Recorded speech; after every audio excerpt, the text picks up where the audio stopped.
Permission ఇవ్వలేదు మరి. ఎందుకంటే మనకు అటెండెన్స్ కంపల్సరీ. మన స్టూడెంట్స్ ఎవరైనా ఉంటే వాళ్ళే పాఠ్యాంశాలు చెప్పాలి.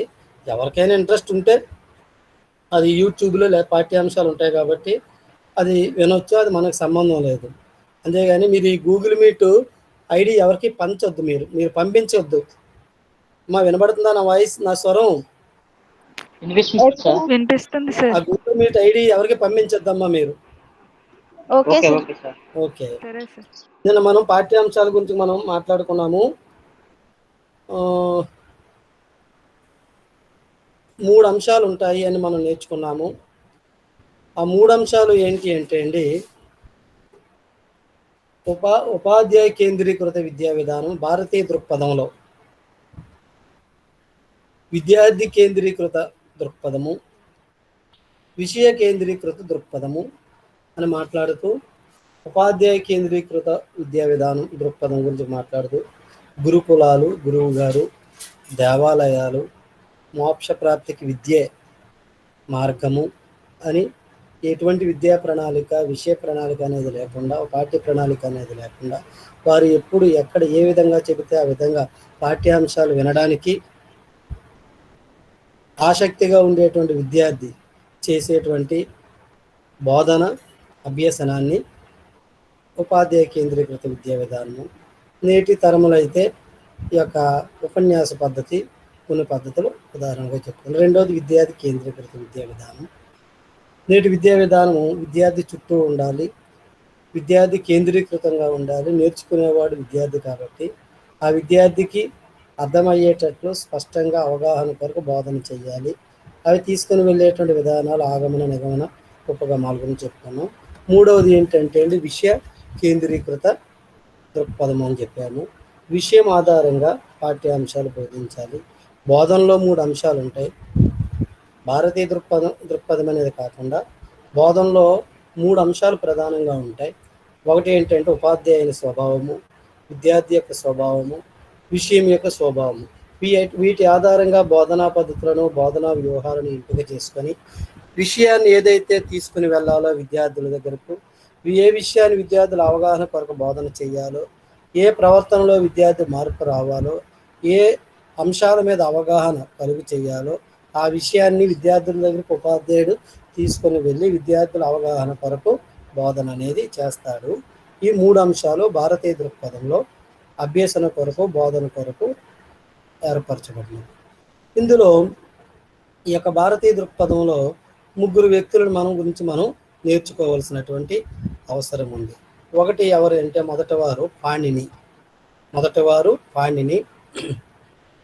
ఈయన 5వ శతాబ్దానికి చెందినవాడు. ఈయన సంస్కృత వ్యాసకర్త. అష్టాధ్యాయ అనే వ్యాకరణ గ్రంథంలో మహేశ్వర సూత్రములు, అష్టాధ్యాయ అనేటువంటి వ్యాకరణ గ్రంథంలో మహేశ్వర సూత్రములు పేరు మీద అక్షరములను బట్టి 14 సూత్రాలను ఈయన రాశాడు. అందులో మొదటి సూత్రములోని మొదటి అక్షరము ఆ, 4వ సూత్రములోని చివరి అక్షరము హచ్. ఈ ఆ, హచ్ రెండింటినీ కలిపి వీటి మధ్యలో ఉన్నటువంటి వాటిని ఏమన్నారంటే అండి అచ్చులు అన్నారు.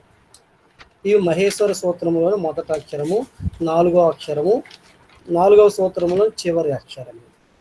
ఇంకా తర్వాత 5వ సూత్రములోని అక్షరాలు, 14వ సూత్రంలోని అక్షరము, 2వ సూత్రములోని హాని ఊనికిగా తీసుకొని వీటి మధ్య ఉండేటువంటి వాటిని ఏమన్నారంటే అండి హల్ అన్నారు.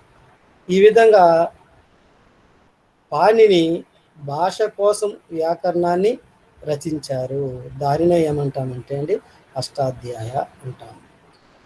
రెండవదిగా దీనిలో చెప్పుకునేవారు ఎవరంటే అండి కాత్యాయనుడు. ఈయన గురించికి పెద్ద ఎక్కువ సమాచారం లేదు, కానీ ఏంటండి ఈయన రాసినటువంటి అంశాలు, లేదంటే ఈయన ఏం తెలియజేశాడు అంటే, ఈయన ఈ మునిత్రయంలో మొదటవాడు పాణిని అనుకుంటే, రెండవ వాడు కాత్యాయనుడు. ఈయన పేర్లు కాత్యుడు, పునర్వుసువు, వరరుచి అని ఈయనకి పేరు. ఇందులో ప్రసిద్ధమైనది వరరుచి. అష్టాధ్యాయికి వార్తికము అని పేరు పెట్టాడు. అష్టాధ్యాయికి వార్తికం అని పేరు పెట్టాడు. ఎందుకు పెట్టాడంటే అండి, ఈ పాణిని రాసినటువంటి రచనల్లో సవరణలు కానీ, సరిదిద్దుట కానీ, అసంపూర్ణంగా మిగిలిపోయినటువంటి వాటిని పూరించుట కానీ ఏం చేశాడంటే కాత్యాయనుడు పూర్తి చేశాడు. ఇక మూడవ వ్యక్తి, ఈ మునిత్రయంలో మూడవ వ్యక్తి ఎవరు అంటే అండి పతాంజలి. ఈరోజు దేనికండి ప్రత్యేకత అమ్మా? ఈరోజు యోగా డే సార్. యోగా అంతర్జాతీయ యోగా దినోత్సవం. ఈ యోగా పతాంజలి అనేటువంటి వ్యక్తి ఏమి స్థాపించాడు అంటే అండి, యోగా దర్శనాన్ని స్థాపించాడు. ఏమిటండి యోగా అంటే? ఆత్మ పరమాత్మతో ఐక్యం చెందడం. ఆత్మ పరమాత్మతో ఐక్యం చెందడమే యోగం. మన శరీరము, ఇంద్రియాలు, మనస్సు నిగ్రహించుకోవడం ద్వారా తెలుసుకునేది ప్రక్రియనే ఏమంటారంటే అండి యోగము అంటారు. ఈ యొక్క గ్రహించడము, లేదంటే తెలుసుకోవడము, లేదంటే జ్ఞానాన్ని పొందడము, ఇవన్నీ ఏంటంటే అండి ఈ యొక్క వీటికి లక్షణాలుగా చెప్పవచ్చు. భ్రమించడము, భ్రమ, దాన్ని ఏమంటామంటే అండి జ్ఞాన విపర్యయము అంటాం. అంటే ఏంటి? ఏదో దాన్ని చూసి ఒకటి మనసులో ఊహించుకోవడం, తలంచుకోవడం, తాడుని చూసి పాము అనుకోవడం. రెండోది అబద్ధపు మాటలు, దీన్ని వికల్పకము అంటాం. ఉన్నవి లేని వాటిగా చెప్పడం అన్నమాట. కుందేటు కొమ్ము అంటాడు. కుందేలు కొమ్ములు ఎక్కడుంటాయి? ఉన్నది లేనట్టుగా చెప్పడం. స్మృతి అంటే స్మరణకు రావడం. తరగతి గదిలో బోధనలో మనం ఇచ్చేటువంటి ప్రేరణ ద్వారా, మనం మాట్లాడుకున్నట్టున్నాం నిన్న కానీ మొన్న కానీ, పూర్వజ్ఞానం అన్నాం. స్మరణకి ఏమొస్తుంది? గత కాలంలో జరిగినటువంటి అంశాలు ఏమైనా ఉన్నట్లయితే వాటిని స్మరించుకోవడం జరుగుతుంది. అవి జ్ఞప్తిలోనికి తెచ్చుకోవడం జరుగుతుంది. వాటిని పునఃస్మరణలోను తెచ్చుకోవడం జరుగుతుంది. ఆ విధంగా ప్రేరణలో ద్వారా అంటే గత అనుభవాలలో ఉండేటువంటి జ్ఞానాన్ని, పూర్వజ్ఞానాన్ని ప్రేరణ ద్వారా, ఉన్ముఖీకరణ ద్వారా ఒకసారి ఏం చేయాలండి? జ్ఞప్తిలోనికి తీసుకొని రావాలి. ఇవి యోగా యొక్క సంబంధించినటువంటి అంశాలు. ఏమి చెప్తుందంటే అండి పంచసూత్రాలు అని చెబుతున్నారు. ఏంటండి పంచసూత్రాలు అంటే? అహింస, సమస్త జీవులను హింసించకూడదు, హింస చేయరాదు. సత్యము, అహింస అంటే గాంధీ గారి గురించి చెప్పుకుంటాను. సత్యము అంటే నిజము పలకడము, సత్య హరిశ్చంద్ర అంటాం కదండి. అస్థి అంటే అండి దొంగతనము చేయకూడదు. బ్రహ్మచర్యము, వివాహానికి ముందుండేటువంటి స్థితిని గురించి తెలిపేది బ్రహ్మచర్యం. అపరిగ్రహ అంటే అండి దురాశ, మనది కానిది ఆశించకూడదు. ఆశించినట్లయితే దాన్ని ఏమంటామంటే దురాశ అంటాం. నియమబద్ధంగా ఉండుట, మనకు భారతీయ సాంప్రదాయ ప్రకారము కొన్ని సంస్కృతి సాంప్రదాయాలు, నియమాలు, కట్టడలు ఆచారాల ప్రకారము జీవించుట, నియమబద్ధంగా ఉండుట, క్రమశిక్షణతో ఉండుట. ధారణ అంటే మనస్సు ఏకాగ్రత ఉంచడం ద్వారా ఆ అంశాలను మనం ఏం చేయాలంటే అండి మనస్సులోనికి తీసుకొని వెళ్ళి వాటి పట్ల అవగాహన కలిగి ఉండుట. ఈ విధంగా ఈ యొక్క యోగా సంబంధించినటువంటి అంశాలను ఏం చేశారంటే అండి ఈ పతాంజలి అనేటువంటి ఆయన ఏం చేశారంటే అండి ఈ యోగా గురించి చెప్పడం జరిగింది. వీటి ద్వారానే ఏం చేశారంటే అండి అభ్యసన బోధన ఉంటుందని తెలియజేశారు. ఈయన రాసినటువంటి పతాంజలి యొక్క రచన ఏంటంటే మహాభాష్యం. ఈ మహాభాష్యంలో ఉండేటువంటి అధ్యాయాలను ఏమంటారంటే ఆహ్నికము అంటారు. ఎన్ని అధ్యాయాలు కలవంటే 32 అధ్యాయాలు, 32 ఆహునికలు అంటారు. ఈ విధంగా సమస్యను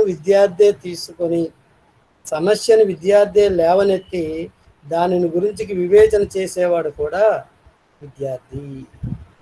ఈ విధంగా విద్యార్థి స్వయంగా నేర్చుకునేటువంటి ప్రక్రియకు ఈ విధంగా మనస్సు అనేది కేంద్రీకరింపచేసి సమస్యను అవగాహన చేసుకుంటూ అభ్యసించవలసినటువంటి విధానాన్ని గురించి తెలియజేసింది పతాంజలి. ఈయన యోగము లేదంటే యోగా అనేటువంటి దానికి ఇప్పుడు మనం తరచుగా వాడడం అనేది జరుగుతుంది. ఇది భారతీయుల అభిప్రాయము. భారతీయుల్లో పరిచయం చేసింది 3 వ్యక్తులను పరిచయం చేశారు. ఆ 3 ఎవరు అంటే అండి, పాణిని, పతాంజలి, కాత్యాయనుడు, పతాంజలి.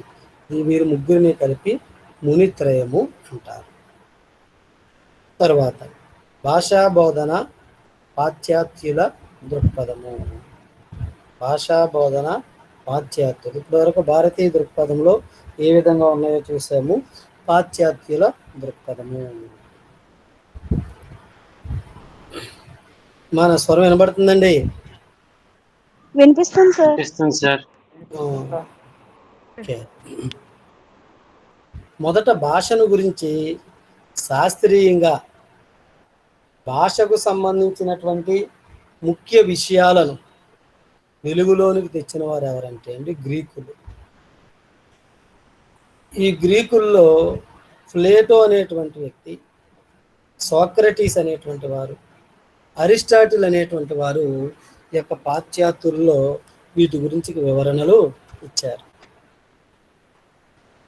సోక్రటీస్ ఏమంటారంటే అండి, ఇది ప్రకృతి సిద్ధమైనది అంటాడు. ఏంటది? అభ్యసనం, భాషా అభ్యసనం. భావము, దానిలో ఉండేటువంటి పదాలు, అర్థాలకు సహజంగా సంబంధం ఉంటుంది.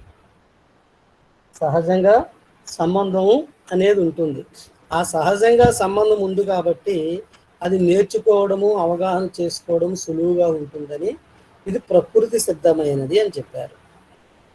అరిస్టాటిల్ ఏమంటారంటే అండి, అలంకార శాస్త్రము, తర్కశాస్త్రము మొదలైనటువంటి భాషా శాస్త్ర విషయాలను ప్రస్తావించి భాష సహజ సిద్ధము కాదు, ఇది సాంప్రదాయ సిద్ధము. ఇక్కడ 2 విధానాలు వచ్చాయండి. మొదటిది ఏంటి అంటే అండి, సహజంగా ప్రకృతి సిద్ధమైనది అంటారు. రెండో వ్యక్తి ఏం చెప్తారంటే అండి, ఇది సాంప్రదాయబద్ధమైనది అని చెప్తారు. అంటే ఏమి? భాషలో 2 ఉంటాయి. ఏముంటాయి? శబ్దం ఉంటుంది, అర్థం ఉంటుంది. ఈ శబ్దార్థాలు 2 కూడా మొదటగా గుర్తించి పరిశోధనలు చేసిన వారు ఎవరంటే అండి, షోయిక్ శాఖవారు ఏం చేశారంటే అండి, ఈ యొక్క శబ్ద అర్థాల మీద ప్రయోగాలు నిర్వహించడము జరిగింది. ఇందులో ముఖ్యంగా ఇందులో చెప్పుకోవాల్సిన వారు ఎవరంటే అండి, ఈ పాశ్చాత్యుల్లో ఒక 4-5 ఉన్నారు. వారు ఒక్కొక్కరి గురించి మనం నేర్చుకోవచ్చు. జాన్ పియాజే అనేటువంటి వ్యక్తి, ఈయన స్విట్జర్లాండ్ దేశానికి చెందినవాడు. ప్రాథమికంగా చూస్తే ఈయన జీవశాస్త్రవేత్త, సంజ్ఞానాత్మక వాదానికి మూల పురుషుడు. శిశువు తెలివితేటలు, గుణాత్మక వికాసము, భాషా వికాసము, పిల్లల ప్రవర్తనను గమనించి పరిశోధనలు చేశాడు. ఎవరి ప్రవర్తనలు? పిల్లల ప్రవర్తనలు. వారి తెలివితేటలు, గుణాత్మకంగా వికాసం ఏ విధంగా ఉంది, భాషాపరంగా వికాసం ఏ విధంగా ఉంది అని పిల్లల ప్రవర్తనను గమనించి పరిశోధనలు చేశారు. సంజ్ఞానాత్మక వికాసంపై పరిశోధనలు జరిపి వికాస దశలను వివరించాడు. ఈ విధంగా సంజ్ఞానాత్మక వికాసము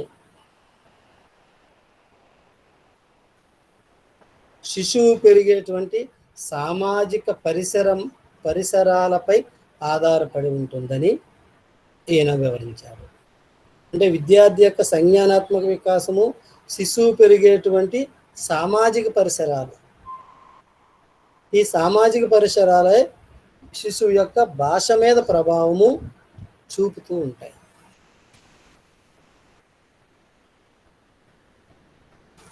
భాష మీద ప్రభావము చూపుతూ ఉంటాయి.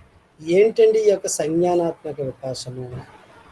వ్యక్తి తన చుట్టూ ఉన్నటువంటి పరిసరాల గురించి తెలుసుకొని, వ్యక్తి తన చుట్టూ ఉండేటువంటి పరిసరాల గురించి తెలుసుకొని అవగాహన పొంది దానితో వ్యవహరించడానికి తోడ్పడేటువంటి అభ్యసనం. అంటే తన చుట్టూ ఉండేటువంటి పరిసరాలను అర్థం చేసుకొని తెలుసుకొని దానితో ఏ విధంగా వ్యవహరించాలి, పరిసరాల్లో ఉండేటువంటి వ్యక్తులతో ఏ విధంగా వ్యవహరించాలి, ఏ విధంగా మాట్లాడాలి, ఏ విధంగా ప్రత్యక్షం పొందాలి, ఏ విధంగా జ్ఞానాన్ని పెంపొందించుకోవాలి, ఏ విధంగా భావాన్ని ప్రకటించాలి అనేటువంటి దాని గురించి తెలియజేసేది భాష. ఈ స్మృతి, ఆలోచనలకు మొదలగు వాటితో జరిపేటువంటి మానసిక చర్య. స్మృతి అంటే గతంలో జరిగినటువంటి ధారణలో ఉండేటువంటి అంశాలను ఒకసారి బయటకు తీసుకు తెచ్చుకునేటువంటి ప్రక్రియ. ఈ విధంగా వ్యక్తి తన చుట్టూ ఉండేటువంటి పరిసరాల గురించి తెలుసుకొని అవగాహన పొంది దానితో వ్యవహరించడానికి తోడ్పడేటువంటి అభ్యసనాన్ని స్మృతి, ఆలోచనలకు మొదలగు వాటితో జరిపేటువంటి మానసిక చర్య. ఈ విధంగా జరిగేటువంటి మానసిక చర్యనే ఏమంటామంటే అండి సంజ్ఞానాత్మకము అంటాం. విషయాంశాలకు కార్యాత్మక అంశాలకు మధ్య ఉన్న నిర్మాణాత్మక శక్తిని, నిర్మించేటువంటి శక్తిని వివిధ దశలలో పరిశీలించి, అంటే ఏ దశలో ఏ విధంగా జ్ఞాన నిర్మాణం చేసుకునేటువంటి సామర్థ్యం ఉంటుందో పరిశీలించి ఆ దశలు ఆధారంగా ఆ జ్ఞానాన్ని పొందే ఏ మేరకు జ్ఞానాన్ని పొందుతాడు అని ఆ వికాస దశలను ఏం చేశారంటే అండి ఈయన వివరించాడు. వికాస దశలను వివరించాడు. ఏ దశలో ఎంత వయసుకు ఉంటుంది, ఆ వయసులో ఏమి చేయగలడు శిశువు. మొదటి మన ప్రాథమికంగా ఈ సూత్రం ప్రకారము జరిపేది ఏంటంటే మానసిక చర్య. ఇది పరిసరాలపై ఆధారపడి ఉంటుంది. సామాజిక అంశాలకు ప్రాధాన్యత ఇవ్వడం అనేది జరుగుతుంది. ఈ విధంగా విద్యార్థి సంపూర్ణ ప్రవర్తన అర్థం చేసుకుంటే అనుకూలాత్మక ప్రవర్తన అనేది తెలుస్తుంది. ఈ విధంగా శిశువు ప్రవర్తన 2 భాగాలుగా ఉంటుంది అంట. మొదటిది ఏంటంటే సంశ్లేషణ. ఏంటండి సంశ్లేషణ అంటే కొత్త పరిస్థితులతో అర్థం చేసుకొని విషయాలను అవగాహన చేసుకోవడము. ఈ సంశ్లేషణ ఏమంటామంటే వ్యవస్థీకరణ అని కూడా అంటాం.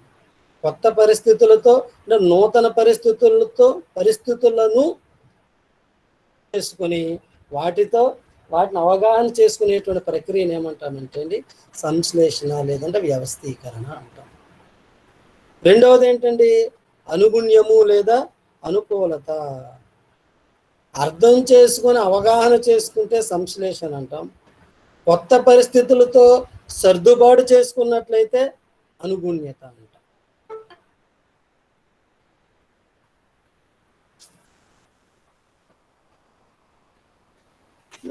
ఈరోజు కొత్త వాళ్ళు చాలామంది వచ్చి అడ్మిషన్ అడుగుతున్నారమ్మా. ఒక్కసారి మీరు చూసుకోండి. మీరు ఎవరికైనా నేను పంపించినటువంటి గూగుల్ మీట్ మెసేజ్ పెడుతున్నాను కదా వాట్సాప్లో, అది ఎవరికైనా ఫార్వర్డ్ చేస్తున్నారా మీరు? ఇప్పుడు కూడా పాఠ్యాంశం చెబుతున్నప్పుడు మీకు కనబడుతుందేమో అక్కడ? కనబడదా? నాకు కొత్త వాళ్ళు వచ్చి అడుగుతున్నారు ఈరోజు. ఇందాక ప్రారంభమైనప్పటి నుంచి అడుగుతున్నారు మధ్యలో. అదొక డిస్టర్బెన్స్గా ఉంటుంది. మరి అది మీరు ఎవరికైనా పంపిస్తున్నారో ఏంటో చూసుకోండి. లేదు సార్. సరే, లేకపోతే వదిలేసేయండి. ఎందుకంటే ఇప్పుడు అడుగుతున్నారు మధ్యలో, ఈయన ఇప్పటి వరకు లేదు, ఈరోజు అడుగుతుంటే నాకు డౌట్ వచ్చింది. సరే, కొత్త పరిస్థితులను అవగాహన చేసుకోవడమేమో సంశ్లేషణ వ్యవస్థీకరణ అంటాము. కొత్త పరిస్థితులను సర్దుబాటు చేసుకోవడము అనుగుణ్యము, అనుకూలత. అనుకూలంగా ఉండాలి, లేదంటే అనుగుణంగా ఉండాలి అంటాం చూసారు. అనుగుణ్యత అంటాం అంటే ఆ పరిస్థితులను సర్దుబాటు చేసుకొని దానికి అనుకూలంగా వ్యవహరించడం. ఈ రెండింటి ద్వారా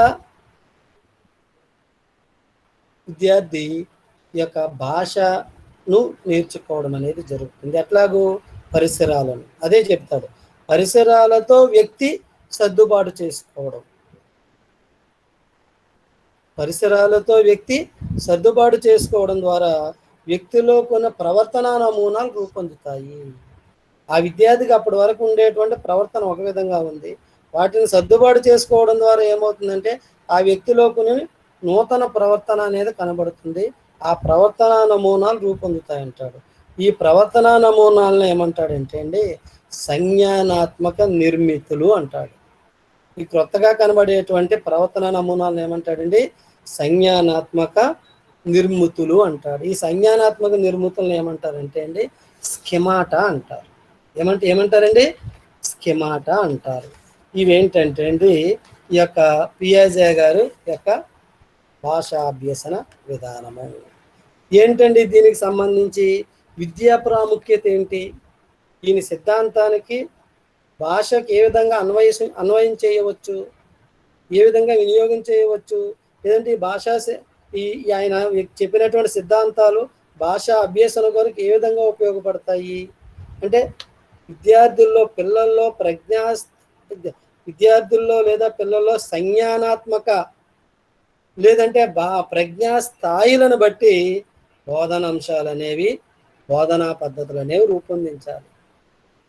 విద్యార్థిలో జరిపేటువంటి సంజ్ఞానాత్మక జ్ఞానము లేదంటే విద్యార్థులు ఉండేటువంటి ప్రజ్ఞా స్థాయిలను బట్టి బోధనాంశాలు, బోధనా పద్ధతులు అనేవి ఉండాలి.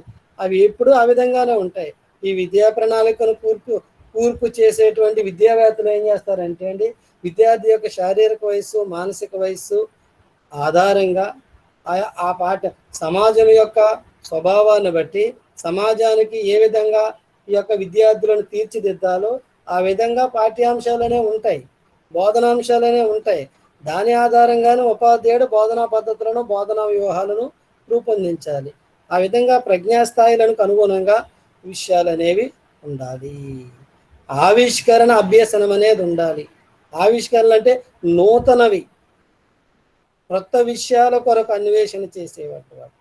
ఏమంటాడు, తనకు తానుగా అన్వేషణాకాంక్షను అంటే అన్వేషణ అంటే దాని గురించి తెలుసుకునేటువంటి ప్రక్రియను, ఆ ఆసక్తితో నైపుణ్యాలు పెంపొందించుటకు సహజ వాతావరణ పరిస్థితులను కల్పించాలి.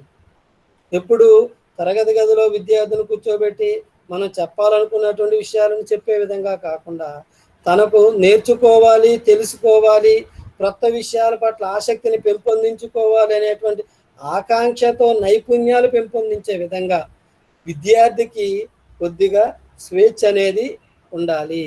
ఆ విధానం ఉన్నప్పుడు విద్యార్థి ఆ అన్వేషణ ద్వారా తెలుసుకోవాలనేటువంటి ఆకాంక్షతో నూతన విషయాలను, నూతన పద్ధతులను, విధానాలను ఏం చేస్తాడంటే అండి తెలుసుకునేటకు ప్రయత్నము చేస్తాడు. ఈ యొక్క ప్రాథమిక పాఠశాల విద్యార్థులకు తప్పనిసరిగా ఏం చేయాలంటే అండి కొన్ని ఉపకరణాలు ప్రదర్శన చేసి బోధన చేయాలి. ఉపాధ్యాయుడు కూర్చొని నిలబడి తనకు గణగణలాడుతూ చక్కగా పాఠ్యాంశం చెబితే అర్థం కాదు. ప్రాథమిక స్థాయిలో మనకు కొన్ని నమూనాలు కానీ, కొన్ని చార్టులు కానీ మిగిలినటువంటి కొన్ని ఉపకరణాలు ద్వారా పాఠ్యాంశాలను ఏం చేయాలండి, బోధన చెయ్యాలి. అది ప్రాథమిక స్థాయిలో అయితే ఉన్నత స్థాయికి వెళ్ళేసరికి వారికి అమూర్త జ్ఞానానికి సంబంధించినటువంటి విషయాలు కొంతవరకు ప్రవేశపెట్టాలి. తెలిసిన దాని నుండి తెలియనిది ఏ విధంగా బోధనా వ్యూహంగా బోధిస్తామో, మూర్త జ్ఞానము నుండి అమూర్త జ్ఞానము అన్నప్పుడు మూర్త జ్ఞానాన్ని ప్రాథమిక పాఠశాలకు బోధించాలి, అమూర్త జ్ఞానాన్ని కొంతవరకు ఉన్నత తరగతుల్లో ప్రవేశపెట్టాలి. ఇది చెబుతున్నది ఎవరండి? జాన్ పియాజే యొక్క అభ్యసన బోధన విధానం. ఈయన పొందుపరిచినటువంటి దశలు, వికాస దశలు అన్నాను కదండి, ఇది మనోవిజ్ఞాన శాస్త్రంలో కూడా ఉంటుంది. అయినా సరే ఒకసారి మీకు వివరిస్తాను, జాగ్రత్తగా వినండి. ఈయన ఏం చేశాడంటే 4 వికాస దశలు చెప్పాడు. ఏంటండి అవి? జ్ఞానేంద్రియ చాలక దశ,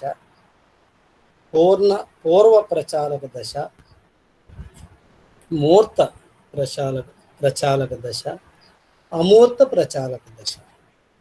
ఏంటండి ఈ జ్ఞానేంద్రియ ప్రచాలక దశ ఎప్పటి వరకు ఉంటుందంటే అండి, పుట్టినప్పటి నుంచి 2 సంవత్సరాల వరకు ఉంటుంది. ఏం చేస్తాడు? వస్తువులకు తేడాను గమనిస్తాడు, వస్తువుల మధ్య ఉండేటువంటి తేడాను గమనిస్తాడు. 4 నుండి 8 నెలల్లో చిన్న చిన్న శబ్దాలు చేస్తాడు. 8 నుంచి 12 నెలల్లో తల్లి చేసే శబ్దాలను గ్రహిస్తాడు. 12 నుంచి 18 నెలల్లో వస్తువులను కింద పడేసి ఆనందిస్తాడు ఆ శబ్దాలను బట్టి. అది జ్ఞానేంద్రియ ప్రచాలక దశలో శిశువు చేసేటువంటి పని. రెండవది పూర్వ ప్రచాలక దశ. ఇది 2 సంవత్సరాల నుండి 7 సంవత్సరాల మధ్య ఉంటుంది. అన్వేషణలు ప్రారంభమవుతాయి, అహం అనేది వస్తుంది, స్వీయ కేంద్రీకృతము ఎక్కువగా ఉంటుంది, స్వార్థంతో కూడినటువంటి ఆలోచనలు ఉంటాయి. అక్కడ పూర్వ ప్రచాలక దశ. ఇది 2 నుంచి 7 సంవత్సరాల మధ్య ఉంటుంది. మూడవది మూర్త ప్రచాలక దశ. ఇది 7 నుంచి 11 సంవత్సరాల మధ్య ఉంటుంది. వివేచనాత్మకం అభ్యసనము, లేదంటే వివేచన సామర్థ్యము ఎక్కువగా ఉంటుంది. వాస్తవికత గురించి, వాస్తవాన్ని గురించి ఇతను ఏం చేస్తాడంటే అండి, అవగాహన చేసుకుంటాడు. తర్కంతో గురించినటువంటి అవగాహన చేసుకుంటాడు. మూర్త విషయాలను మాత్రమే ఆలోచించగలడు. 7 నుంచి 11 సంవత్సరాలు మూర్త ప్రచాలక దశ. తర్వాత అంశం ఏంటంటే అండి, అమూర్త ప్రచాలక దశ. ఈ అమూర్త ప్రచాలక దశలో అమూర్త విషయాలను గ్రహిస్తాడు, సమస్యలను పరిష్కరిస్తాడు, సమస్యకు పరిష్కార మార్గాలను తెలుసుకుంటాడు, ప్రకల్పనలు పరీక్షిస్తాడు. ప్రకల్పనలు అంటే ఊహమ్మ, హైపోథిసిస్ అంటాము, ఊహలు పరీక్షిస్తాడు. ఇవి ఈయన చెప్పినటువంటి 4 వికాస దశలు. ఇవి అమూర్త ప్రచారక దశ ఏజెంట్ సార్. అదమ్మా 12 సంవత్సరాల నుంచి 18, అది 4వ దశ. 7 నుంచి 11 అన్నాం కదా, ఇదేమో 12 నుంచి 18. Okay sir. ఓకేనండి. తర్వాత అంశం ఏంటంటే, తర్వాత వ్యక్తి ఎవరంటే అండి, బ్రోనర్ ఈ భాషా అభ్యసనం కొరకు ఏమి చెప్పాడు? అమ్మా అర్థమవుతుందండి? అర్థమవుతుంది సార్. పడుకున్నారా? ఒకసారి స్కీమాట పడుకున్నారా? లేదు సార్. జెరోమ్ బ్రోనర్ అనేటువంటి వ్యక్తి హార్వర్డ్ విశ్వవిద్యాలయానికి నుంచి యొక్క పిహెచ్డి పట్టాను పొంది గోర్డన్ ఆల్పోర్ట్ పర్యవేక్షణలో పరిశోధనలు చేశాడు. హార్వర్డ్ విశ్వవిద్యాలయం నుంచి పిహెచ్డి పట్టాను పొంది గోర్డన్ ఆల్పోర్ట్ పర్యవేక్షణలో ఏం చేశాడంటే పరిశోధనలు చేశాడు. ద ప్రాసెస్ ఆఫ్ ఎడ్యుకేషన్ ఈయన రచించినటువంటి ఆదర్శ గ్రంథం. ద ప్రాసెస్ ఆఫ్ ఎడ్యుకేషన్ ఈయన రచించినటువంటి ఆదర్శ గ్రంథం. ఈ గ్రంథంలోని బోధనా సిద్ధాంతము పాఠ్య ప్రణాళిక రచనలకు, బోధనా కార్యక్రమాలకు మూలమైంది. ఈ ప్రాసెస్ ఆఫ్ ఎడ్యుకేషన్ అనేది దేనికండి? పాఠ్య ప్రణాళిక రచనలకు, బోధనా కార్యక్రమాలకు మూలమైంది ఈయన సిద్ధాంతం. ప్రవర్తనవాదులు ప్రతిపాదించారు. ఏం ప్రతిపాదించారు? నిబంధన ద్వారానే వ్యక్తులలో అభ్యసనను ప్రోత్సహించవచ్చు. నిబంధన. జేబి వాట్సన్ ప్రవర్తనవాది. ఆయన చెప్పినటువంటి ఇంకా లేదంటే పావులో చెప్పినటువంటి సిద్ధాంతాలు సైకాలజీలో విన్నారమ్మా మీరు? అభ్యసన సిద్ధాంతాలు ఇంకా చెప్పలేదు సార్. ఇంకా చెప్పలేదు. అభ్యసన సిద్ధాంతాల్లో నిబంధన అనేది కండిషన్, నిబంధన అనేది ఉంటుంది. ఆ నిబంధన ఎంత బలంగా ఉంటే అభ్యసనం అంత బలంగా ఉంటుంది. ఆ నిబంధనను బలహీనపరిచామనుకోండి,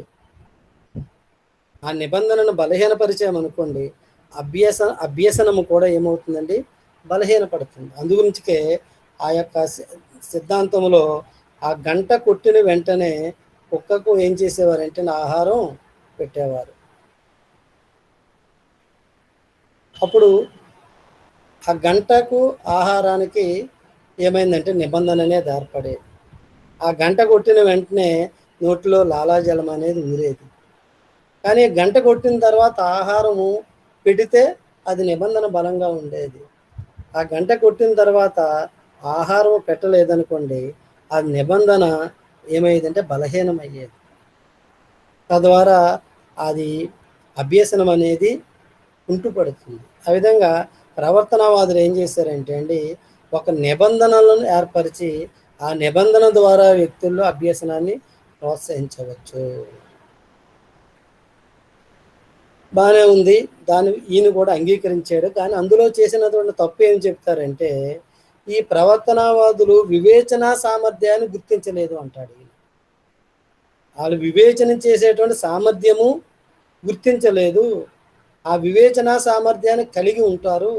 ఆ వివేచన సామర్థ్యం గుర్తించకపోవడమే ఈ నిబంధన ప్రవర్తనవాదులు చేసినటువంటి తప్పుగా భావించి ఏం చేసాడంటే అండి, ఈయన విధానంలో ఈ అభ్యసన ప్రక్రియలో విద్యార్థులు ఏ విధంగా ఆలోచిస్తున్నారు అనే విషయాన్ని దృష్టి కేంద్రీకరించాలి. వారి యొక్క ఆలోచనల మీద దృష్టి కేంద్రీకరింప చేయాలి, కానీ అభ్యసించేటువంటి అంశాల పట్ల కాదు. అంటే విద్యార్థి యొక్క సామర్థ్యాలు, విద్యార్థి యొక్క ఆలోచనలకు అనుగుణంగా పాఠ్యాంశాలు బోధించాలి. వారు వేటి మీద ఆసక్తి కనబరుస్తున్నారు, వేటి మీద దృష్టి ఉంచుతున్నారు, దానిని తీసుకొని పాఠ్యాంశాలు బోధన చెయ్యాలి. ఈ అభ్యసన అంశాలను చిన్న చిన్న భాగాలుగా విభజించి అభ్యాసకుడు బోధన చెయ్యాలి. అంటే ఏమి? ఉండేటువంటి మొత్తం అంశాన్ని ఒకే విధంగా కాకుండా ఆ మొత్తం అంశాన్ని ఏం చేయాలట? చిన్న చిన్న భాగాలుగా విభజన చేసి ఆ చిన్న చిన్న భాగాల ద్వారా విద్యార్థులకు వివరించినట్లయితే అది ప్రయోజనకరంగా ఉంటుందని ఈయన యొక్క అభిప్రాయం. ఈయన చెప్పినటువంటి సిద్ధాంతం ఏమంటామంటే అండి, ఆవిష్కరణ సిద్ధాంతం అని ఈ బోధనా సిద్ధాంతానికి పేరు. ఆవిష్కరణ సిద్ధాంతము, బోధనా సిద్ధాంతం అని ఈయన పేరు పెట్టారు. ఈయన చెప్పినటువంటి అంశాలు ఏంటండి? ఈయన చెప్పిన వాటిలో ముఖ్య అంశాలు ఏంటి? ఏ అంశంలోని మూల సూత్రాలైనా ఏ వయసు వారైనా ఏదో రూపంలో బోధించవచ్చు. ఏ అంశాలైనా, ఏ అంశంలోని మూల సూత్రాలైనా ఏ వయస్సు వారికైనా ఏదో ఒక రూపంలో బోధించవచ్చు. ఇది మన విద్యా ప్రణాళికకు దూరంగా ఉంటుంది. ఎందుకు అంటే, ఇందాక చెప్పాను, విద్యార్థి యొక్క శారీరక మానసిక వయసు ఆధారంగా పాఠ్యాంశాల కూర్పు జరుగుతుంది. అంటే ఈయన ఏం చెప్తా అంటే, ఏ అంశంలోని మూల సూత్రాలైనా ఏ వయసు వారికైనా చెప్పాలి అంటే వారికి ఉండేటువంటి మానసిక వయస్సు, ముందేం నేర్చుకున్నాము, వాడి ప్రజ్ఞాస్థాయిల ఆధారంగా నేర్చుకున్నప్పుడు ఈయనేమంటాడంటే మూల సూత్రాలను ఏ వయసు వారికైనా బోధించవచ్చు అంటాడు. విద్యార్థిలో ఉండేటువంటి ఆసక్తి, కుతూహలము అభ్యసనానికి ప్రధాన అంశాలు. అది అవును. ఎందుకంటే ఆసక్తిని ఇప్పుడు తరగతి గదిలోకి వెళ్ళిన తర్వాత ఎక్కడో ఆలోచనలు చేస్తున్నటువంటి విద్యార్థులను ఏం చేస్తామండి, వారి దృష్టి మన వైపు కేంద్రీకరింప చేయడానికి, వారు మనం చెప్పేటువంటి విషయాల పట్ల ఆసక్తిని పెంపొందించుకోవడానికి, మనం చేసేటువంటి కృత్యం పట్ల కుతూహలాన్ని పెంపొందించుకోవడానికి వారిని ఏం చేస్తామంటే ప్రేరణ కలిగిస్తాము, ఉన్ముక్తులను చేస్తాము, ఉన్ముఖీకరణ చేస్తాము, ఉదాహరణలు చెప్తాము, కథలు చెప్తాము, పద్యాలు పాడతాము, ఏదో ఒకటి చేస్తాం. ఎందుకంటే వారి యొక్క దృష్టి మన వైపు కేంద్రీకరింప చేయాలి. ఇంకేం చెప్తున్నారంటే స్వీయ అభ్యసనానికి ప్రాధాన్యత ఇవ్వాలి. స్వీయ అభ్యసనము అంటే తనకు తానుగా వ్యక్తిగతంగా నేర్చుకోవడానికి అవకాశం ఇవ్వాలి. స్వీయ మూల్యాంకనం అంటారు చూశారు, తనకు తానుగా అభ్యసించడానికి ప్రాధాన్యతను ఇవ్వాలి. ఈ విధంగా ఉపాధ్యాయుడు పర్యవేక్షకుడై సలహాపూర్వకమైనటువంటి పాత్రను చేయాలి. అంటే విద్యార్థి ఆసక్తి ఉన్నటువంటి విషయాల పట్ల విద్యార్థి నేర్చుకుంటూ ఉంటాడు. అతను స్వీయ అభ్యసనానికి తనకు తానుగా నేర్చుకుంటూ ఉంటాడు. ఉపాధ్యాయుడు ఏం చేయాలంటే అండి, పర్యవేక్షకుడిగా మంచి సలహాలు ఇస్తూ ఒక మార్గదర్శిగా ఉండాలి. దీనిలో విషయానికంటే బోధనా పద్ధతికి ఎక్కువ ప్రాధాన్యతనివ్వాలి. విషయానికంటే బోధనా పద్ధతికి. ఎందుకు అంటే ఏ విషయమైనా మనం తీసుకొని వెళ్ళేటువంటి విధానాల మీద ఆధారపడి ఉంటుంది. విషయం ఎప్పుడు ఒకే విషయము, కానీ బోధించేటువంటి ఉపాధ్యాయులు 10 మంది ఉంటే 10 రకాలుగా బోధిస్తారు. కనుక బోధించేటువంటి విధానానికి ఎక్కువ ప్రాధాన్యత ఇవ్వాలి. ఈయన భాషా అభ్యసన పద్ధతులు 3 రకాలుగా ఉంటాయి. ఒకటి ఏమి అంటే క్రియాశీలక పద్ధతి. క్రియాశీలకంగా ఉండాలి, చలించాలి. ఇది పుట్టినప్పటి నుంచి 1 సంవత్సరం వరకు ఉంటుంది. ఇది మొదటి దశ. శరీరంలోని అవయవాల కదలిక ద్వారా జ్ఞానాభివృద్ధి కలుగుతుంది అంటారు. ఇది క్రియాశీలక పద్ధతి. రెండవది ఏంటంటే చిత్ర ప్రవర్తన పద్ధతి. చిత్ర ప్రవర్తన అంటే రూపం, ఆకారం. ఇది 1 నుంచి 6 సంవత్సరాల మధ్య ఉంటుంది అంటే ఆకారాన్ని కళ్ళతో చూసి జ్ఞానం పొందడం. ముందు కదలిక ద్వారా జ్ఞానం పొందడము. ఇది రూపాన్ని, ఆకారాన్ని చూసి జ్ఞానం పొందడం 1 నుంచి 6 సంవత్సరాల మధ్య ఉంటుంది. తర్వాత మూడవది సంజ్ఞా పద్ధతి. సంజ్ఞా పద్ధతి అంటే 7 సంవత్సరాల నుంచి ఉంటుంది. భాషను ఉచ్చరించడం ద్వారా జ్ఞానాన్ని పెంపొందించుకునేటువంటి దశలు. ఇవి బ్రోనర్ గారు చెప్పినటువంటి భాషా అభ్యసన విధానాలు. మూడో వ్యక్తి ఎవరంటే అండి జాన్ డ్యూయి.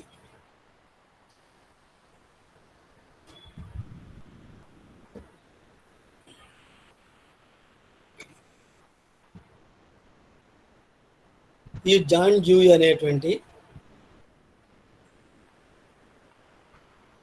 పరిశోధకులు అమెరికా దేశానికి సంబంధించినటువంటి విద్యావేత్త. 1859లో జన్మించారు.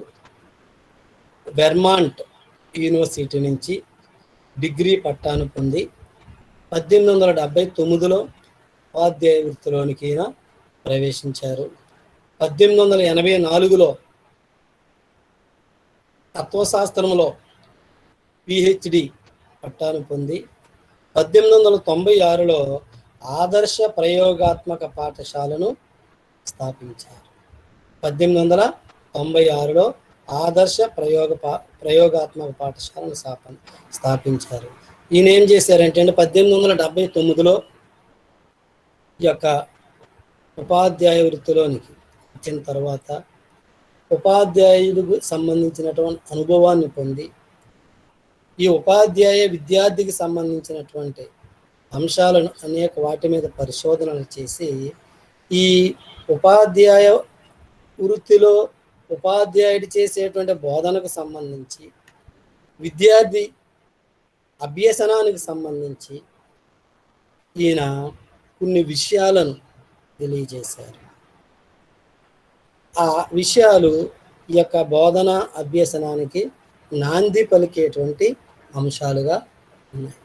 ఏంటండి ఈయన ప్రయోగాత్మకంగా చెప్పినటువంటి అంశాలు ఏంటి? అదే కదా ఆయన పాఠశాల ఏంటి? ఆదర్శ ప్రయోగాత్మక పాఠశాల. ఈయన ఉపాధ్యాయుడిగా అనుభవం పొంది ఈ ప్రయోగాత్మకంగా ఏ విషయాలను తెలియజేశారు? అభ్యసనానికి సంబంధించి, భాషకు సంబంధించి, అంటే జీవతత్వము అని చెప్పారు. ఏంటండి జీవతత్వము? మానవుడు అనేవాడు ఎప్పుడు ఏ విధంగా ఉంటాడు? చురుకుగా ఉంటాడు. కొత్త విషయాలను తెలుసుకోవడానికి ఆసక్తి అనేది చూపుతాడు. చురుకుగా ఉంటాడు, కొత్త విషయాలు తెలుసుకోవడానికి ఆసక్తి చూపుతాడు. తన కోరికలను తీర్చుకుంటూ తన జీవితాన్ని ఏం చేస్తాడు? అభివృద్ధి చేసుకుంటాడు. శాస్త్రీయ పద్ధతుల ద్వారా సమస్యలను పరిష్కరించుకుంటాడు. ఇది జీవన విధానం. ఆయన చెప్పేది జీవతత్వం అంటే జీవన విధానం. ఏ విధంగా ఉంటాడు మానవుడు అంటే, మన జీవితంలో ఎదురయ్యేటువంటి సమస్యలను పరిష్కరించుకుంటాము, ఏదైనా నూతన విషయాలను తెలుసుకోవడానికి ప్రయత్నిస్తాము, మనకేమైనా అవసరాలు కోరికలు ఉన్నట్లయితే వాటిని తీర్చుకుంటాము, మన జీవితాన్ని అభివృద్ధి చేసుకుంటాం. ఇది జీవన తత్వం, జీవతత్వం. లేదంటే మానవుడు అనేవాడు మనుగడ ఏ విధంగా ఉంటుంది, దాన్ని జీవతత్వం అని చెప్పారు. రెండవది ఏంటి? ఇక తత్వం అనేది ఏ విధంగా ఉంటుంది? మరి ఈయన ఇందులో పిహెచ్డి, తత్వశాస్త్రంలో పిహెచ్డి పొందారు కదండి. తత్వము ఏ విధంగా ఉంటుంది?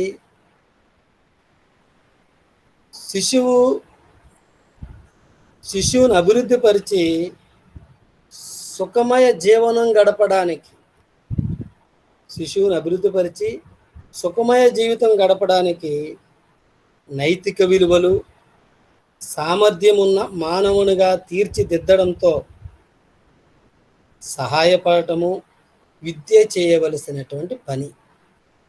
విద్య ఎందుకు అంటే, విద్యార్థుల్లో వారి యొక్క జీవితము సుఖమయంగా ఉండుట కొరకు, నైతిక విలువలు పెంపొందించుట కొరకు, సామర్థ్యాలు పెంపొందించుట కొరకు, లేదంటే నైతిక విలువలు సామర్థ్యాలతో ఉన్న మానవునిగా జీవించడానికి సహాయపడేది ఏంటంటే అండి విద్య. ఈ విధంగా సౌఖ్యమైనటువంటి జీవితాన్ని గడుపుతూ జీవిత సమస్యలను ఉన్నత విలువలతో తెలుసుకునేందుకు, సుఖమయమైనటువంటి సౌఖ్యమైనటువంటి జీవితాన్ని గడుపుతూ జీవిత సత్యాలను, జీవితంలో ఉండేటువంటి సమస్యలను సరిచేసుకుంటూ, జీవిత సత్యాలను గ్రహిస్తూ, నైతిక విలువలను, ఉన్నతమైనటువంటి విలువలను తెలుసుకునేందుకు ఏం చేయాలంటే విద్య అనేది ఉపయోగపడాలి. విద్య ద్వారా ఆ విషయాలను నేర్చుకోవాలి. సార్ సౌండ్ క్లారిటీ రావడం లేదు. సౌండ్ క్లారిటీ రావట్లేదమ్మా. హలో హలో అమ్మా. మాకు బాగానే వస్తుంది సార్. అమ్మా సుశాంత్ సార్ వినబడుతుందా అమ్మా? సార్ సార్ ఏంటి అంటే డిస్టర్బెన్స్ ఏమైనా వస్తుందా? నా స్వరం వినబడతలేదు అసలు. రీసౌండ్ లా వస్తుంది సార్. రీసౌండ్ లాగా వస్తుందా? సరే సరే, కొద్దిగా సౌండ్ అడ్జస్ట్ చేశాను, చూడు. ఏమైనా మరలా ఇబ్బంది అయితే చెప్పు, ఓకేనా? ఈ విధంగా తన సామర్థ్యాన్ని ఉపయోగించుకుంటూ పరిసరాలను తనకు అనుకూలంగా మరల్చుకోవాలి. తన సామర్థ్యాలను ఉపయోగించి ఏం చేయాలి? పరిసరాలను తనకు అనుకూలంగా మరల్చుకొని తన జీవితము ఒక విధానములో అభివృద్ధి చేసుకోవడానికి ఈ విద్య అనేది ఉపయోగపడాలి. ఈ విధంగా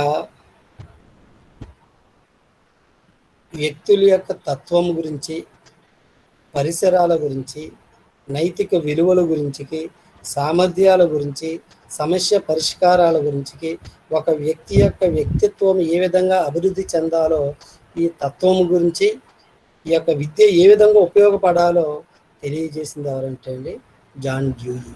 ఈయన my pedagogic creed my pedagogic creed my pedagogic క్రీడ్లో విద్యను సామాజిక సంస్థగా గుర్తించాడు. మై పెడగాగిక్ క్రీడ్ అనేటువంటి పుస్తకంలో ఏమని చెప్పాడండి ఈయన? విద్యను సామాజిక సంస్థగా గుర్తించడము జరిగింది. ఇది తత్వానికి సంబంధించినటువంటి ఆయన చెప్పినటువంటి అంశాలు. ముందు ఏం చెప్పాడండి? జీవన విధానాన్ని గురించి తెలిపాడు, జీవతత్వం గురించి. ఇప్పుడేమో తత్వం గురించి చెప్పాడు. పాఠ్య ప్రణాళిక గురించి ఏమి చెప్పాడు ఈయన? పాఠ్య ప్రణాళిక ఏ విధంగా ఉండాలని చెప్పాడు? పాఠ్య ప్రణాళిక అనేది విద్యార్థి సంపూర్ణ మూర్తిమత్వ అభివృద్ధి ధ్యేయంగా ఏం చేయాలండి? విద్యార్థి సంపూర్ణ మూర్తిమత్వ అభివృద్ధి ధ్యేయంగా విద్యా జ్ఞానము ఎంత ముఖ్యమో మూర్తిమత్వము కూడా అంతే ముఖ్యము. విద్య అనేది జ్ఞానాన్ని పెంపొందించే విధంగా కాకుండా విద్యార్థుల సంపూర్ణంగా మూర్తిమత్వము అభివృద్ధి చెందే విధంగా ఉండాలి. దానికి అనుగుణంగా పాఠ్య ప్రణాళిక అనేది నిర్వహణ చేయాలి. ఆ పాఠ్య ప్రణాళికలో ఏముండాలి? జీవిత అవసరాలకు ఉపయోగపడే విధంగా ఉండాలి. విద్యార్థి ఆసక్తులకు అనుకూలంగా ఉండాలి. ఏంటది? పాఠ్య ప్రణాళికలో పొందుపరచవలసినటువంటి అంశాలు విద్యార్థి జీవిత అవసరాలకు ఉపయోగపడే విధంగా ఉండాలి. ఆసక్తులకు అనుకూలంగా ఉండాలి. నైతిక విలువలు పెంపొందించే విధంగా ఉండాలి. విషయాల మధ్య అనుసంధానం చేసే విధంగా ఉండాలి.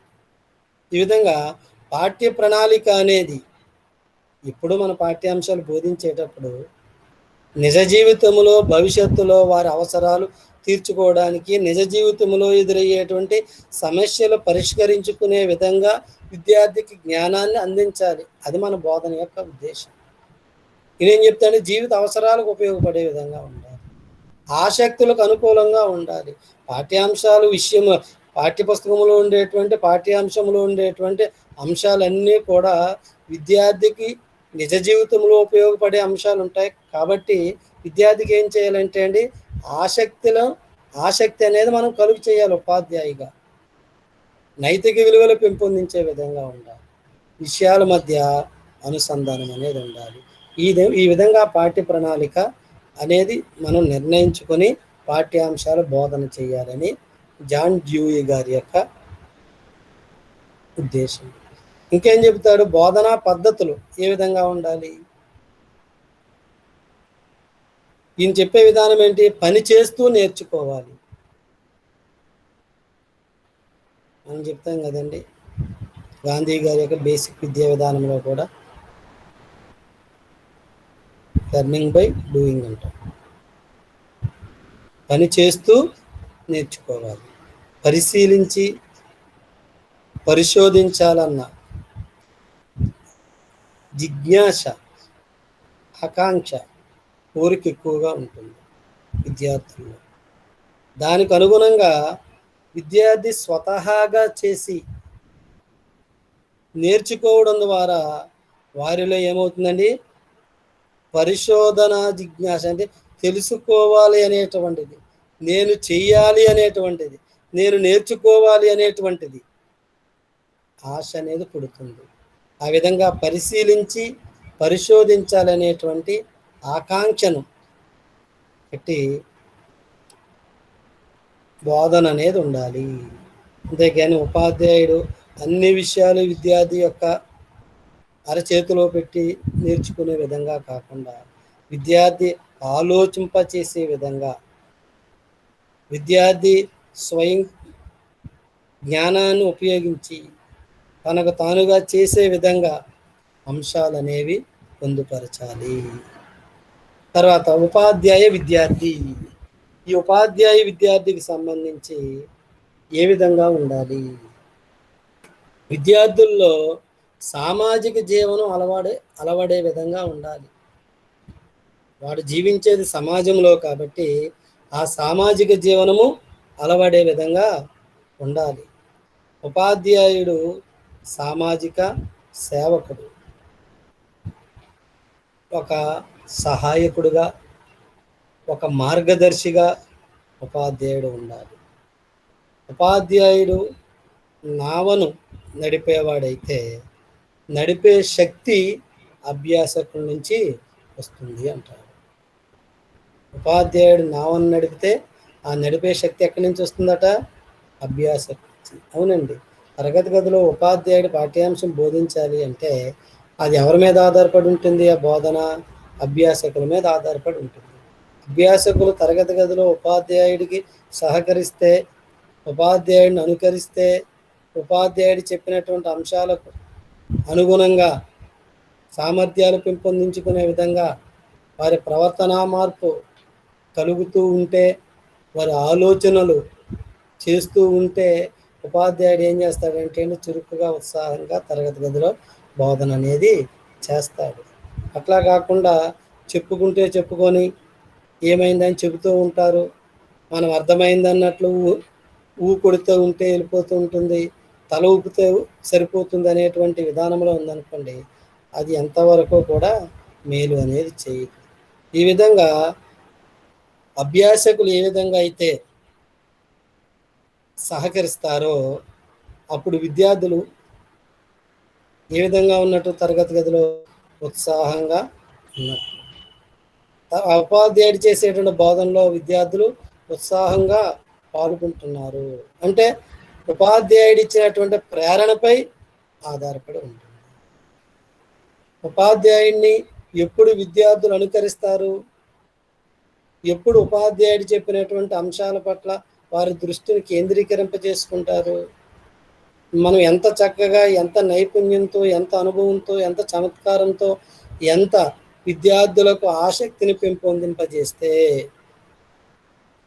విద్యార్థి మనం చెప్పినటువంటి అంశాల మీద అభిరుచి అనేది పెంపొందించుకుంటే, సార్ మీ పాఠ్యాంశం చెప్పండి, మేము వినడానికి సిద్ధంగా ఉన్నాం అనేటువంటి సంసిద్ధతను వ్యక్తీకరిస్తున్నారు అంటే అది మనం చేసేటువంటి బోధనా విధానంపై ఆధారపడి ఉంటుంది. ఈ విధంగా ఇక సామాజిక సేవకుడుగా ఉండేటువంటి ఉపాధ్యాయుడు విద్యార్థుల్లో సామాజిక జీవనాన్ని పెంపొందించే విధంగా, ఒక పర్యవేక్షకుడుగా, ఒక సలహా ఇచ్చే వ్యక్తిగా, ఒక మార్గదర్శిగా ఉపాధ్యాయుడు ఉంటూ విద్యార్థులను ఏం చేయాలంటే ప్రోత్సహించాలి. తర్వాత అంశం ఏంటంటే క్రమశిక్షణ. చక్కగా కలిసిమెలిసి ఉండడం వలన సంపూర్ణ సహకారం అనేది ఉంటుంది. మొన్న మనం చెప్పుకున్నాం భాగస్వామి అభ్యసనం అని, జట్టు అభ్యసనం అని. ఆ విధంగా ఒకరికొకరు సహకారాన్ని అందించడం వలన విద్యార్థులు ఏమవుతుందండి? క్రమశిక్షణ అనేది ఉంటుంది, విధేయత అనేది ఉంటుంది. మనం మాట్లాడుకున్నాం ఉపాధ్యాయులతో ఏ విధంగా మాట్లాడాలి, తల్లిదండ్రులతో ఏ విధంగా మాట్లాడాలి, సహచరులతో ఏ విధంగా మాట్లాడాలి, పెద్దలతో ఏ విధంగా మాట్లాడాలి, ప్రభుత్వ అధికారులతో ఏ విధంగా మాట్లాడాలి అంటే దానికి సంబంధించి క్రమశిక్షణ అనేది విద్యార్థిలో కనబడాలి. ఈ విధంగా ఈయన జాన్ డ్యూయీ గారు ఏం చేశారంటే పని చేస్తూ నేర్చుకోవాలి అనేటువంటి దానికి అనుగుణంగా వృత్తి విద్యను ప్రోత్సహించారు. వృత్తి విద్యలు వొకేషనల్ కోర్సెస్ అంటాం కదండి, వృత్తి విద్యలను ఏం చేశాడంటే ప్రోత్సహించి అభ్యసించడంతో పాటు ఆ వృత్తిలో కూడా నైపుణ్యాన్ని పొందడానికి, ఆ వృత్తిని అభివృద్ధి చేసుకోవడానికి ఈయన ఏం చేశాడంటే ఈ యొక్క వృత్తి విద్యను ప్రవేశపెట్టడం అనేది జరిగింది. ఇది జాన్ డ్యూయీ గారు చెప్పినటువంటి పద్ధతి. ఇక ఇద్దరున్నారు, వైగాటస్కి ఒకటి, చామ్స్కీ వాటి. మరి 4 అయిపోయింది కాబట్టి ఈ యొక్క పాఠ్యాంశాలు ముగిస్తున్నాను. మీరు ఇప్పుడు నేను చెప్పుతున్న దాంతో పాటు యూట్యూబ్లోకి వెళ్ళి మీరు చెప్పింది ఒకసారి వినండి అమ్మా. మరలా విన్న తర్వాత మీరు అర్థం చేసుకోవడంలో ఎక్కడైనా సందేహం ఉంటే, అవగాహన లేకపోతే, అస్పష్టతగా ఉన్నట్లయితే ఫోన్ చేసి అన్న అడగండి. లేదంటే రేపు పాఠ్యాంశాలు మొదలు పెడుతున్నప్పుడు ముందు మాట్లాడండి. మాట్లాడితే అది రికార్డింగ్ చేయకుండా మీకు ఎక్కడైతే సందేహాలు ఉన్నాయో వాటన్నిటి గురించి నేను మాట్లాడతాను. అది పూర్తయిన తర్వాత అప్పుడు మిగిలిన తర్వాత రేపు చెప్పుకునే పాఠ్యాంశం మనం వెళ్ళచ్చు. ఓకేనండి? Okay sir. ఎప్పుడైపోతుందని చూస్తున్నారా? లేదు sir. Okay okay. Thank you one and all. Thank okay you sir. Sir.